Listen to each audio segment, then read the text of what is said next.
আমি নির্বাচনের প্রার্থী মানি না মানব না। আমি নির্বাচনের প্রার্থী মানি না মানব না। অবৈধ প্রার্থী মানি না মানব না। সিলেকশনের প্রার্থী হুসেন প্রার্থী।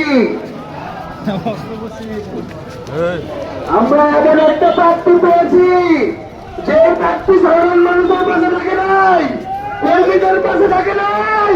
আওয়ামী লীগ একটা নাটক করে চলেছিল, তারা কর্মীদের খোঁজ খবর নেই নাই, তারা জেলে গিয়েছে, তারা গুম হয়েছে, তাদের কোনো খোঁজ খবর নেই নাই।